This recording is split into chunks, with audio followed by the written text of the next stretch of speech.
우리가 미가서를 영상을 봤습니다. 우리 선자들이 가진 시각이 있습니다. 하나는 시대를 보는 눈이 있습니다. 그럼 시대를 보는 눈이 있는데 그런 시대가 어떤 시대냐? 이 시대 속에 살아가는 사람들의 모습이 어떤 모습이냐? 그 죄악성을 바라보는 겁니다. 그리고 나서 또 한 가지는 하나님을 보는 겁니다. 하나님이 요구하는 것이 뭐냐?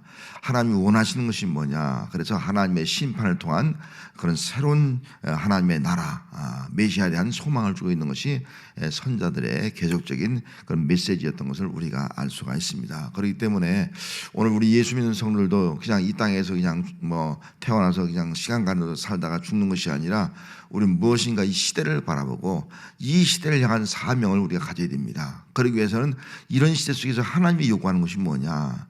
하나님이 정말 나를 이 땅에 예수 믿게 하신 그 목적이 무엇이냐? 하나님을 바라볼 때 우리는 이 세상을 바라보고 하나님을 볼 때 하나님께 내게 주신 사명을 감당할 수 있는 그런 믿음의 성도로 살아갈 수 있는 그런 은혜가 오늘 우리에게 주어지게 된다 하는 것입니다. 우리 예수 믿는 사람들은 미래를 바라보고 또 아울러서 미래에 이루어질 하나님의 나라를 바라보는 사람들입니다. 그렇기 때문에 우리는 현실의 모습을 직시하고 시대를 바라보고 이 시대를 통해서 우리의 주어진 사명을 감당해서 이 땅에 미래의 소망 하나님 나라가 이루어지게 하는 그 사명을 감당하는 것이 오늘 또 이 시대에 우리 성도들의 삶이 되어야 할 줄로 믿습니다. 자, 한번 미가서 펴보겠습니다. 미가서 페이지 1291쪽입니다. 자, 1291쪽 미가서 1장을 한번 펴보시고요. 자, 미가라는 이름의 뜻이 여호와 같은 자가 누구냐 그런 의미를 가지고 있습니다. 여러분 이 세상에서 하나님 같은 사람 있습니까? 없는 거예요. 이 세상에 하나님 같은 자가 어디 있느냐 이 고백을 하고 있는 겁니다. 이 세상에는 하나님 같은 자가 없다. 하나님 같은 사람이 우리를 지금 택하셨고 우리를 구원하시고 또 이 땅의 죄악을 심판하시고 미래 소망을 주는 분이 하나님밖에 없다. 이스라엘 백성들에게 하나님께 돌아오도록 하나님만 의지하도록 지금 믿음을 선포하고 있습니다. 지금 미가는 북왕국 이스라엘의 멸망을 예언하고 있거든요. 예언하면서 BC 732년에는 아람이 멸망당하는 것을 봤고요. 또 722년에는 이스라엘 나라가 멸망당하는 것을 보았습니다. 너희들이 끝까지 이렇게 하나님 앞에 불의를 행하면서 하나님을 멀리한 신앙생활하면 나중에는 바벨론에서 아수르에서 먼저 멸망당하고 또 바벨론 나라에서 여러분들이 다 멸망을 당하게 될 것이다. 하지만 그 멸망으로 끝난 것이 아니라 다시 메시아가 와서 이 민족을 새롭게 새 예루살렘으로 만들어 갈 것이다 라고 하는 그런 메시지로 심판과 또 소망을 주고 있는 겁니다. 자, 먼저 6장 8절 말씀부터 한번 보겠습니다. 6장 8절. 자, 6장 8절 말씀 129쪽입니다. 196쪽입니다. 8절 있습니다. 사람아, 주께서 선한 것이 무엇임을 내게 보이셨나니 여호와께서 내게 구하시는 것은 오직 정의를 행하며 인자를 사랑하며 겸손하게 내 하나님과 함께 행하는 것이 아니냐. 지금 하나님께서 뭘 원하는가를 말씀해 주고 있습니다. 하나님이 원하는 것은 크게 세 가지예요. 뭐라고요? 첫째는 정의를 행하라. 그 당시에 정의가 사라진 거예요. 정의가. 여러분 우리나라도요, 이 세상도 지금 정의가 사라지고 있지 않습니까? 불의가 판을 치는 거예요. 정의가 있는지, 정치에, 경제에, 이 땅에 정의가 정말 존재하는가? 정말 의심을 던질 수밖에 없을 정도로 정말 정의가 상실되어 가고 있는 그런 시대를 우리가 바라볼 수가 있습니다. 또 뭐라고요? 인자를 사랑하며. 인자가 누구예요? 예수님이잖아요. 하나님을 사랑하느냐, 정말 하나님을 사랑하고 있느냐. 오늘 우리가 사는 이 시대가요, 아마 시대가 가면 갈수록 사랑이 식어지는 거예요. 하나님 사랑 식어져요. 분명해요. 우리 성도들요, 하나님 사랑 식어져요. 가면 식어지는 거예요. 이것이 바로 타락해진 거죠. 정의가 상실되고 또 인자 하나님을 사랑하는 것들이 식어지고 사라져가고 이게 타락해진 거죠. 또 한 가지 뭐예요? 겸손하게, 겸손이 사라지는 거예요. 다 자기 잘났다, 자기 똑똑해서 자기 중심으로 살아가지 겸손하게 하나님과 함께하는 사람이 점점 사라지고 있다 하는 겁니다. 그래서 지금 이 미가의 핵심적인 말씀이에요. 하나님이 원하는 것은, 하나님이 구하는 것은 다른 것이 아니라 너희들 정의를 행하고 하나님을 사랑하고 겸손하게 하나님과 함께하라. 하나님과 함께하는 것이 우리가 사는 길이다. 이게 진정 이것이 바로 믿음이다 하는 것을 선포하고 있는 겁니다. 그런데 이 말씀 그대로 이건 반대로 생각하면 돼요. 지금 이스라엘 백성들은요, 정의가 사라졌어요. 사랑이 사라졌어요. 겸손히 하나님과 함께하는 것이 사라진 거예요. 그래서 이 미가가 외치는데 3장 8절로 다시 한번 가서 3장 8절 말씀으로 가서 8절에 있습니다. 오직 나는 여호와의 영으로 말미암아 능력과 정의와 용기로 충만해져서 야곱의 허물과 이스라엘의 죄를 그들에게 보이라. 뭐로 말미암아요? 여호와로 말미암아. 하나님의 영으로 말미암아. 하나님의 영이 하니까 담대하는 거예요. 보이는 거예요. 능력과 정의와 용기가 충만해져서 야곱의 허물, 야곱은 유다 알아야죠. 이스라엘, 북쪽 이스라엘의 허물과 죄를 그들에게 보여주는 거예요. 너희들 이런 허물과 이런 죄를 짓고 있지 않느냐 하는 겁니다. 그러면 구체적으로 이스라엘 백성이 지은 죄가 무엇이냐, 이걸 깨우쳐주고 있는 거죠. 자, 그럼 이스라엘 백성들이 지은 죄가 뭘까? 이게 1장에서 3장까지의 내용인데요. 먼저 3장 11절 말씀으로 가면, 자, 이스라엘 백성이 지은 죄 3장 11절 읽습니다. 시작. 그들의 우리머리들은 뇌물을 위하여 재판하며 그들의 제사장은 싹을 위하여 교훈하며 그들의 선자는 돈을 위하여 점을 치면서 여호와를 의뢰하여 이르기를 여호와께서 우리 중에 계시지 아니하냐, 재앙이 우리에게 임하지 아니하리라. 세상에 이런 가짜가 어디 있어요? 이런 거짓말이 어디 있어요? 여호와께서 우리 중에 계시지 아니하냐, 재앙이 우리에게 임하지 아니하리라. 거짓말이에요. 그건 거짓말이에요. 하나님 심판이 임할 수밖에 없죠. 그들의 행동을 보면. 지금 그들의 행동이 어떤 행동이에요? 우두머리를 뭐 한다고요? 다 뇌물밖에 몰라. 뇌물. 정당하게 돈을 벌고 정당하게 바르게 살아가는 것이 아니라 다 뇌물을 구하는 거예요. 그리고 또 제사장들은 뭐예요? 제사장들은 오늘날 목회자들이죠. 목회자들, 제사장들. 또 여러분들도 많이 세상이지만 다 싹을 위해 교훈해. 싹을 다 돈 받고 하는 거예요. 여러분, 목회 돈 받고 하는 것이 아니잖아요. 다 돈 때문에. 그게 타락이죠. 타락. 그리고 선지자는 어떻게 합니까? 또 돈을 위해서 점을 쳐. 선지자도 돈을 위해서 점을 치니까 다 가짜예요. 가짜. 점을 치는 것이. 사람들 좋게 하기 점을 치는 거예요. 하나님의 진정한 메시지를 선포하지 않는 거예요. 이것이 바로 그 당시에 지도자들의 모습이었다 하는 겁니다. 그러면 지도자뿐만 아니라 이스라엘 백성의 죄는 어떤 죄를 짓고 있느냐? 6장으로 한번 넘어가서 보면은 이스라엘 백성의 죄악성을 한번 봅시다. 6장으로 넘어가서 6장 10절로 갑니다. 6장 10절 1296절 10장 한번 있습니다. 악인의 집에 아직도 불의한 재물이 있느냐? 축소시킨 가증한 예배가 있느냐? 이스라엘 백성의 모습은 어떤 뭐냐면은 불의한 재물이 있는 거다. 정상적으로 보는 재물 가지고 사는 것이 아니라 불의한 재물을 축적하고 있는 거예요. 근데 그 불의한 재물이 어떤 재물이라고요? 축소시킨 가증한 예배가 있느냐? 예바, 우리 대박이라고 보면 돼요. 옛날 이게 축소시킨 거예요. 재면요 다 돼 갖고 다 말 갖고 딱 된 것 같은데요. 거기에다 이렇게 해서 실제 만약 그게 이제 1리터가 들어가면 1리터가 다 안 들어가는 거예요.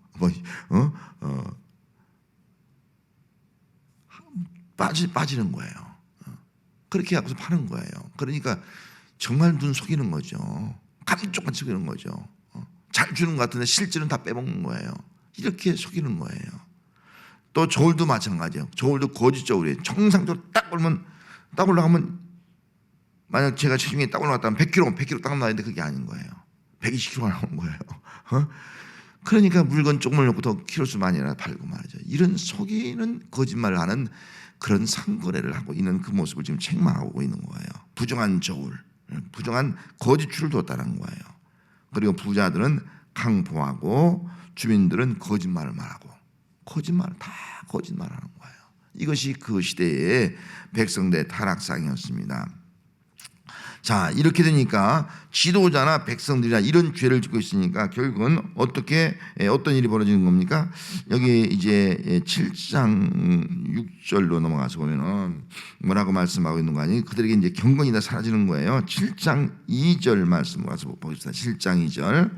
경건한 자가 세상에서 끊어졌고 정직한 자가 사람들 가운데 없도다. 무리가 다 피를 흘리며 매복하여 각기 그물로 형제를 잡으려 하고.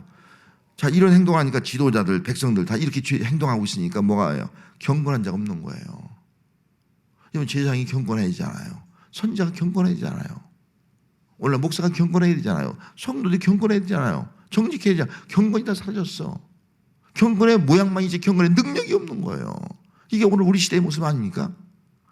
예수 믿고 경건한 성도인데 겉모양은 경건한데 경건이 없어. 경건이 무늬만 경건이 무늬만 경건의 능력이 없는 거예요. 경건한 자 다 끌어져 가고 있어요. 이것이 그 당시 시대의 모습이기도 하고 어쩌면 오늘 우리의 살아간 이 시대의 모습이에요. 이만 가면 갈수록 경건한 자 줄어드는 거예요. 경건한 자 끌어지는 거예요. 경건한 자를 찾아보기 어려운 거예요. 우리는 경건하게 신앙생활을 해야 되잖아요.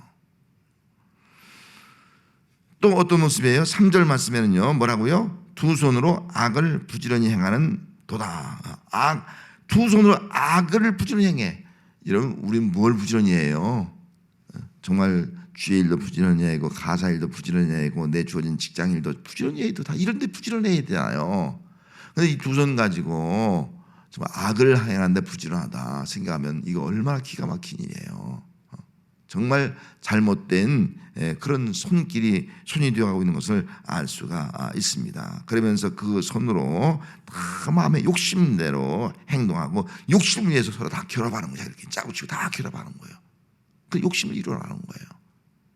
그러면 서민들은 어떻게 해요? 약자들은 어떻게 꼼짝없이 당하는 겁니다. 이것이 바로 그들의 모습이었습니다. 그리고 또 이제 한 절 더 6절 말씀에 가져오면은 6절 말씀이 있습니다. 아들이 아버지를 멸시하며 딸이 어머니를 대적하며 며느리가 시어머니를 대적하리니 사람의 원수가 곧 자기 집안에 있느니라. 이게 뭡니까? 가정이 푹 깨지고 있어요. 가정이. 어떻게 이런 가정이 되죠? 아들이 아버지를 멸시해. 아버지를 존경해야지. 딸이 어머니를 대적해. 어떻게 대적할 수 있어요? 어머니와 정말 어머니를 위로하고 어머니를 도와줘야지. 며느리가 어떻게 시어머니를 대적할 수 있어요? 오늘 우리가 사는 시대가 이런 시대가 되어가고 있는 거예요. 가정이 파괴되어가고 있는 거예요. 부모와 자식의 관계가 깨어지고 있는 거예요. 부부 관계가 깨어지고 있는 거예요. 이런 현실을 여기서 지적을 해주고 있습니다. 그래서 사람의 원수가 저기 있는 것이 아니라 왼수가 누구라고요? 때로 남편이 왼수고 아내가 왼수고 말이죠. 부모가 왼수고 자식이 왼수고 이렇게 되어간다는 거죠. 이게 그 당시의 모습이에요. 여러분, 오늘 우리의 가정들이 어떻게 되어가고 있습니까? 원수가 멀리 있는 것이 아니라 집안에 있지 않습니까? 이걸 지금 깨우쳐주고 있는 거예요. 깨우쳐주고 있습니다. 그러면서 그럼에도 불구하고 하나님은 어떤 분이냐? 하나님은 우리에게 평화를 이루실 분이다. 우리를 구원하실 분이다. 우리의 소망이다 하는 것을 말씀해 주고 있습니다. 그래서 4장 7절 말씀에 가면 이제 하나님에 대해서 말씀하고 있어요. 4장 7절 말씀에 가면은 4장 7절로 넘어가서 한번 읽습니다. 발을 저는 자는 남은 백성이 되게 하며 멀리 쫓겨났던 자들이 강한 나라가 되게 하며 나 여호와가 시온산에서 이제부터 영원까지 그들을 다스리라 하셨나니. 남은 자, 저는 자들, 바벨론 포로 잡혀갔던 들 다 돌아오게 한다는 거예요. 다 돌아오게 해서 강한 나라를 되게 하고 그 강한 나라를 누가요? 나 하나님께서 이 시온에서 이제부터 영원까지 다스릴 것이다. 하나님이 통치할 것이다. 여기는 희망을 주는 거예요. 지도자를 믿을 수가 없어요. 지도자들. 그래서 지도자를 때문에 더 달아가는 거예요. 연약한 백성은 더 억울함을 당하고요. 그럼 누가 하나님이 다스릴 것이다. 하나님의 통치하는 나라가 이루어질 것이다 하는 것을 지금 선포하고 있습니다. 그러면 장차 이제부터 영원까지 다스릴 분이 어떤 분이냐? 그분이 어떤 분이냐는 거예요. 그 하나님이. 그래서 메시아에 대한 예언하고 있습니다. 자, 5장 2절로 5장 2절로 가서 한번 읽습니다. 베들레헴 에브라다야 너는 유다 족속 중에 작을지라도 이스라엘을 다스릴 자가 내게서 내게로 나올 것이라. 그의 근본은 상고의 영원에 있느니라. 베들레헴아, 베들레헴 떡집 아니겠어요? 예수님이 베들레헴에 태어났잖아요. 생명의 떡으로 메시아가 오게 될 것이다. 이 메시아가 지금부터 영원까지 우리를 다스리게 될 것이다. 메시아에 대한 예언을 하고 있는 것입니다. 그래서 예수님은 미가 선지자가 예언한 대로 베들레헴에서 생명의 떡으로 이 땅에 오시는 거예요. 내가 주는 떡은 영원히 굶주리지 아니하고 배고프지 아니하고 목마르지 아니하고 영원한 생명을 줄 것이다 라고 말씀을 하고 있는 것입니다. 예수님은 장차 메시아로 미가 선지자가 예언한 대로 베들레헴에 오신 줄로 믿습니다. 그러면 메시아가 오셔서 통치할 때 어떤 일을 합니까? 자, 좀 더 5장 4절 말씀을 보면요. 자, 그가 여호와의 능력과 그의 하나님 여호와의 이름의 위엄을 의지하고 서서 목주간이 그들이 거주할 것이라. 이제 그가 창대하여 땅끝까지 미치리라. 그가 창대하여 땅끝까지 미칠 것이다. 예수님이 창대해서 끝까지 미칠 것이다. 그래서 세상 끝까지 복음이 지는 거예요. 세상 끝까지 복음이 지을 때 예수님이 오시는 거예요. 예수님은 메시아는요, 세상 끝까지예요. 끝까지 복음을 전하고 끝까지 구원하고 끝까지 사랑하고 이것이 바로 만민구원인 겁니다. 그래서 예수님은 메시아를 통해서 땅끝까지 창대하게 될 것이다 라고 말씀하고 있습니다. 또 5절 말씀에는 뭐라고 말씀하고 있어요? 이 사람은 평강이 될 것이다. 평강이라는 거예요. 참된 평강은 예수님을 통해서 이루어진다는 거예요. 평강이라는 말은요, 에이라는 뜻인데요, 하나님과 다시 하나가 된다는 거예요. 이 민족이 예수님을 통해서 다시 하나가 되어서 하나님의 진정한 백성으로 살아가게 될 것이다. 회복이 이루어지고 예루살렘이 이루어지고 에덴 동산의 그 하나님과의 교제가 이루어지게 될 것이다. 평강이 될 것이다. 예수님은 참된 평강을 주신 분이에요. 그래서 샬롬이라는 말이 평강이고요. 또 부활하신 예수님께서 제자에게 오셔서 골방에 숨어있는 제들에게 평강이 있을지어다 외친 말씀이 그거예요. 평강이 임하게 되면 신앙이 다시 회복되어서 하나님과 하나가 되어서 하나님과 함께하는 그런 사람으로 살아갈 수 있게 되기 때문인 것입니다. 뿐만 아니라 6절 말씀에 가서 보면 쭉 해서 하반절 말씀에 보면은 그가 우리를 그에게서 건져내리라. 이 앞에 있는 아수르 땅이라든지 이런 땅에서 우리를 건져낼 것이다. 바벨론 땅에서 우리를 건져낼 것이다. 구원의 하나님을 말씀해 주고 있는 겁니다. 메시아가 와서 이 강대한 나라들이 오늘날 수없이 많이 있습니다. 그 나라에 의해서 많은 백성들이 억압을 당하고 있습니다. 그 백성들을 건져낼 것이다. 건져낼 것이다. 북한에서, 중국에서, 러시아에서 또 어떤 지역의 독재자를 통해서 억압받는 모든 사람들을 다 건져내게 될 것이다. 진정한 해방과 구원과 자유가 이루어지게 될 것이다. 이것이 바로 구원이고 속량이에요. 그래서 4장 10절 말씀에 가서 보면 뭐라고 말씀하고 있습니까? 10절 말씀에 가서 보면 4장 10절 말씀 한번 읽습니다.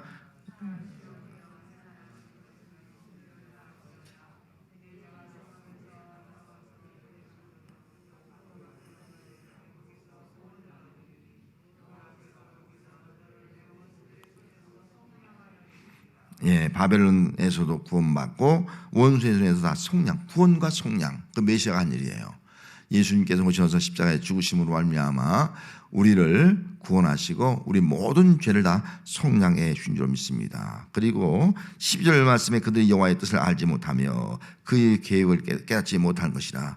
우리는 하나님의 뜻과 계획을 알지 못합니다. 하지만 이제 예수 그리스도 안에서 하나님의 뜻이 이것이구나, 하나님의 계획이 이것이구나 우리를 깨닫게 되는 거예요. 그래서 하나님의 뜻과 계획을 아는 자가 될 때 우리는 메시아를 통한 구원의 은혜에 감격하면서 또 우리의 주신 사명도 감당할 수 있는 그런 믿음의 사람이 될 수가 있습니다. 그렇기 때문에 이 땅에 사는 동안 우리는 세상을 바라보지 말고 구원의 하나님을 바라보며 살아가야 합니다. 그래서 7장 7절 말씀에 가서 보면은 뭐라고 말씀하셨습니까? 7장 7절로 넘어가서 읽습니다. 시작. 오직 나는 여호와를 우러러 보며 나를 구원하시는 하나님을 바라보나니 나의 하나님이 나에게 귀를 기울이시는도다. 나는 나를 구원하시는 하나님만 바라본다. 이 고백을 하고 있는 거예요. 여러분, 오늘 예수 믿는 우리 성도들 누굴 바라보는 겁니까? 나를 구원하시는 하나님을 바라보는 것이 우리 신앙생활인 줄 믿습니다. 이 땅만 바라보는 것이 아니라 나를 구원하시는 하나님을 바라보고 사는 것이 신앙생활이에요. 근데 하나님이 원하는 건 뭐냐? 하나님이 구하시는 건 뭐냐? 그걸 아는 것, 정의. 또 하나님의 사랑, 겸손, 그리고 하나님과 함께 사는 거, 이게 원하는 것이다. 그걸 우리가 아는 거예요. 그러면 하나님의 뜻을 이룬 자로 또 하나님의 계획과 섭리 가운데서 오늘 주어진 우리의 삶의 현장 가운데서도 여기에 하나님의 뜻이 있고 여기 하나님의 섭리가 있구나. 그걸 알고 나니까요, 고난 가운데서도 우리는 기뻐할 수 있고요, 또 내 주어진 삶의 환경 가운데서도 우리는 내 주어진 인생을 정말 멋지게 사명을 감당하는 그런 삶을 살아가주는 그런 성도가 될 수 있게 되는 것입니다. 그럼 구원의 하나님을 바라볼 때 하나님은 어떤 하나님이냐? 하나님 크게 우리 하나님을 바라볼 때 하나님 세 가지를 해요. 먼저 하나님은 7장 8절 말씀에 가서 보면, 자, 8장 있습니다. 나의 대적이여 나로 말미암아 기뻐하지 말지어다. 나를 엎드러질지라도 이러할 것이요 어두운 데 앉을지라도 여호와께서 나의 빛이 되실 것이라. 하나님 뭐라고요? 나의 빛인 거예요. 하나님을 바라보니까 하나님이 나의 빛이에요. 어둠이 다 물러가는 거예요. 혼란이 물러가는 거예요. 억압이 물러가는 거예요. 빛 가운데 가는 거예요. 예수님이 세상에 빛이 오지 않습니까? 이것이 바로 하나님을 바라볼 때 우리는 빛 가운데 가는 거예요. 그래서 우리는 구원의 하나님을 바라보면 그 사람은요, 빛 가운데로 인도함 받습니다. 빛에 가는 거예요. 어둠은 두려움, 불안, 공포, 또 어떤 어둠의 세력이라면은 두려움, 우리에게 어떤 우리를 파멸시키는 세력이라면 빛이 뭐예요? 어둠이 다 물러가니까요. 아름다움이 있고 생명이 있고 또 모든 것들이 다 하나님의 은혜로 공존하는 것이 있고 모든 것을 올바르게 분별할 수 있고 그렇게 살아가게 만드는 것, 이것이 바로 빛이 아니겠습니까? 여러분, 하나님을 바라볼 때마다 하나님께서 여러분들의 삶을 빛 가운데로 인도하시는 은혜가 함께 하시기 바랍니다. 내 마음에 내 삶의 어둠들이 다 사라지고 빛 가운데 살아갈 때 얼마나 그 인생이 아름다운 인생이 빛 가운데로 가는 거예요. 주님 오실 때까지 빛 가운데로 가는 것, 이것이 바로 오늘 우리의 믿음 생활이다 하는 겁니다. 뿐만 아니라 7장 8절 말씀에서는 또 뭐라고 말씀하고 있습니까? 나의 대적이여 나로 말미암아 기뻐하지 말지어다. 나는 엎드릴지라도 이러할 것이요 또 어두운 데서 한 절 더 그다음 절 9절 말씀이 있습니다. 9절 말씀, 내가 여호와께 범죄하였으니 그의 진노를 당하려니와 마침내 주께서 나를 위하여 논쟁하시고 심판하시며 주께서 나를 인도하사 광명에 이르게 하시니 내가 그의 공의를 보리라. 주께서 나를 어떻게 하신다고요? 나를 인도하는 거예요. 주께서 나를 인도하신다. 이 고백을 하는 거예요. 주께서 나를 인도하신다. 인도하시는데 어떻게 인도하시느냐? 14절 말씀에 14절, 원하건대 주는 주의 지팡이로 주의 백성 곧 갈멜 속 산림에 홀로 거하는 주의 기업의 양떼를 먹이시되 그들 옛날같이 바산과 길라산에서 먹이시옵소서. 목자하는 거예요. 주님 목자. 목자가 되어서 예수님 빛으로 오셨습니다. 예수님은 선한 목자로 오신 줄 믿습니다. 우리 양을 인도하는 거예요. 맑은 물과 푸른 초장으로 인도하는 거예요. 여기 옛날같이 바산과 길라산은요 가장 좋은 땅이에요. 가장 기름진 땅이에요. 가장 그 초원이 펼쳐진 땅이라고요. 그 땅으로 인도하신다. 거기서 우리가 안식하고 평안을 누리고 또 푸른 꼴을 먹고 거기서 평안히 쉴 수 있게 하시는 것이 바로 목자다. 여러분, 우리 인생을 주님께서 목자인 주님께 주의 지팡이로 우리를 인도하는 삶을 살아야 될 줄 믿습니다. 양을 인도하시고 우리를 이끌어가는 거예요. 영원한 생명수, 영원한 그런 푸른 창으로 우리를 이끌어가는 것이 바로 예수님께서 하신 일이다 하는 겁니다. 뿐만 아니라 이제 18절 말씀에 가서 보면 18절이 있습니다. 주와 같은 신이 어디 있습니까? 주께서는 죄악과 그 기업에 남은 자의 허물을 사유하시며 이래를 기뻐하심으로 진노를 오래 품지 아니하시나이다. 어떻게 한다고요? 우리의 모든 죄악을 다 사하신다. 우리의 허물을 다 사하신다. 이거 예수님이 하신 일이 아니겠어요? 이 땅에 오셔서 십자가의 죽으심으로 우리의 죄악과 허물을 다 사유하신 거예요. 우리로 하여금 이제 죄와 허물에서 우리를 건져내서 우리 새로운 그런 삶을, 진정한 자유와 평안을 누리는 삶을 살아갈 수 있도록 해 주신 분이 바로 예수님이다 하는 겁니다. 그래서 우리는 이 땅에 사는 동안 주만 바라볼지라, 구원의 주님을, 구원의 예수님을 바라며 살아가는 것이 바로 오늘 우리의 신앙생활이 되어야 합니다. 어떤 그 가정에 친정아버지가 모처럼 만에 딸 집에 한번 놀러 갔어요. 혼자.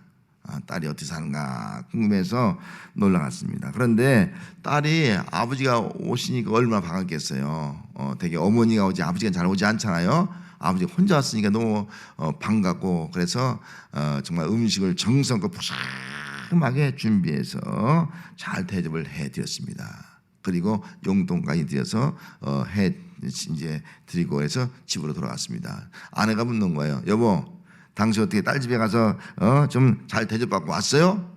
물으니까 대답을 하지 않는 거예요. 남편이. 뭐 좀 잘못 먹고 왔어요? 왜 대답 안 해요? 물으니까 남편이 하는 말이, 많이 차리긴 했지만 그게 무슨 소용이 있어. 내가 좋아하는 두부와 달걀이 없어. 내가 좋아하는 두부와 달걀이 없어. 그렇게 말하면서 나는 별로 이가 없잖아. 틀리 아니야. 그러니까 맛있는 건데 먹을 수가 없는 거예요. 부드러운 거, 정말 두부와 달걀이 있으면 그 맛있게 먹는데 그것이 빠지니까요. 빠지니까 먹고 싶어도 그 먹는 모든 것들이 그렇게 좀 맛있게 기분 좋게 먹지 못하는 거예요.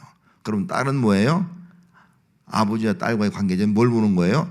아버지의 마음을 모르는 거예요. 아버지 식성을 모르는 거예요. 아버지가 원하는 것을 모르는 거예요. 여러분, 이 딸처럼 말이죠. 오늘 하나님이 우리에게 구하는 것이 있어요. 우리가 그걸 모르고 살고 있지 않습니까? 하나님은 오늘 우리에게 구하는 것은요, 정의예요. 정의. 사랑이에요. 사랑. 겸손히 하나님과 함께하는 것을 원하고 있다고요. 하나님이 원하는 것은 우리가 엄청난 것을 요구하는 것이 아니잖아요. 그걸 안다면요, 하나님이 구하는 것을 우리가 알고 하나님 앞에 우리가 어떻게 살아가면 정의롭게 살아가고, 정말 사랑하며 살아가고요, 겸손하게 하나님과 함께 살아가는 것, 이것이 바로 우리의 신앙생활이 된다면 하나님이 얼마나 기뻐하겠느냐 하는 겁니다. 여러분, 이 땅에 사는 동안 우리가 어떻게 살아갈 것인가 다시 한번 되돌아오면서, 오늘 우리가 살아가는 시대는요, 점점 이 세 가지가 사라지는 시대가 되어가고 있어요. 하지만 우리는 어때야 돼요? 더 그럴수록 하나님만 바라보고, 정말 오직 정의. 세상 사람 다 부리게 살아도 난 정의, 세상 사람 다 거짓말해도 난 정의 바르게 살아야지. 그리고 세상 사람들 믿음이 다 식어져도 나는 주님을 사랑해야지. 주님 사랑해야지. 세상 사람 자기가 잘 다녔다고 하나님 몰려하는데 나는 하나님밖에 없어. 하나님 앞에 겸손한 거야. 교환하지 않냐고. 그래서 정말 정의와 사랑과 겸손한 마음 가지고 일평생 하나님과 함께하는 삶을 살아가는 신앙생활이 오늘 이 시대의 우리의 신앙생활이 되어야 할 줄로 믿습니다.